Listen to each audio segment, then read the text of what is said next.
Global Affairs anchor Martha Raddatz, our aviation contributor, Colonel Steve Ganyard. Martha, let me begin with you. It's so unclear how this could have happened, but we know this Black Hawk helicopter was on a training mission.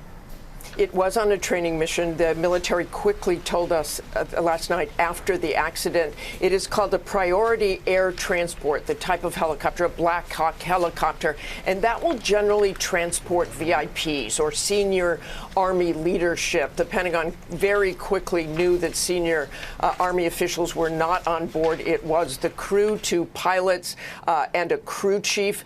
As you know, George, we see helicopters go up and down the Potomac River frequently, but it is a very difficult area to fly in, especially at night. The waters were very dark last night going up the river like that. They likely had night vision goggles on so they could see better at night, but sometimes that will distort things in the evening like that. It does get congested there as well. And Martha, you spent a lot of time in those Black Hawks. You also spoke to a former pilot.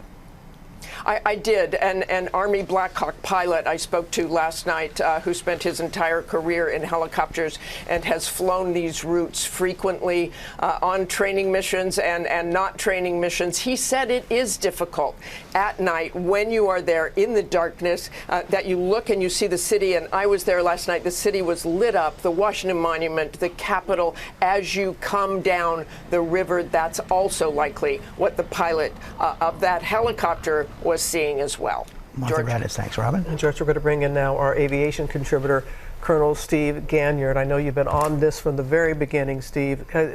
Any possible causes that you can pick up by the video that we've all been seeing, Steve?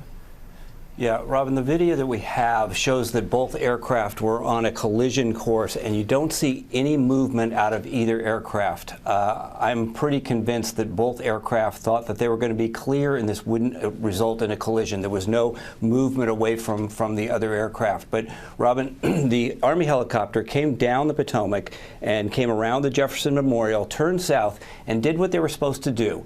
They contacted the tower and they said, "We're here," and the tower said, "Do you have your regional jet interval in sight?" Meaning, do you see the regional jet? And the Black Hawk pilots said that they saw the regional jet. They accepted responsibility to stay clear of that regional jet. What may have happened, as Martha noted, bright lights, you're co-altitude, you're looking at the lights of Alexandria behind and the lights of DCA.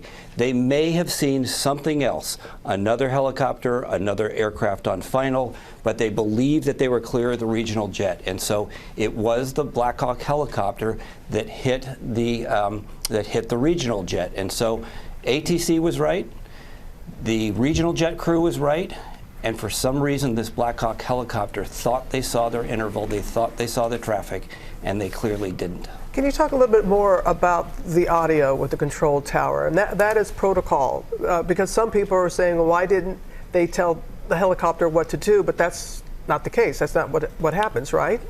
Right. They did tell the helicopter what to do. They said, do you see the aircraft that's landing? And the helicopter says yes. Now, the aircraft, the regional jet, was on an IFR clearance, meaning that they were under positive radar control, and the tower was talking to them. The mishap occurred, Robin, at about 150, 200 feet. And so you can imagine that the crew is looking at the runway. They have no idea that there's another aircraft nearby.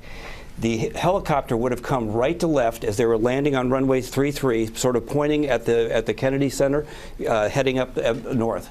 And so the ability for the crew in the regional jet to have seen this or anticipated they just didn't have any chance. Yeah, and so much has been said about how, and you know this, how congested that area is, the skies there, and how restricted the airspace is there. Can you speak more to that?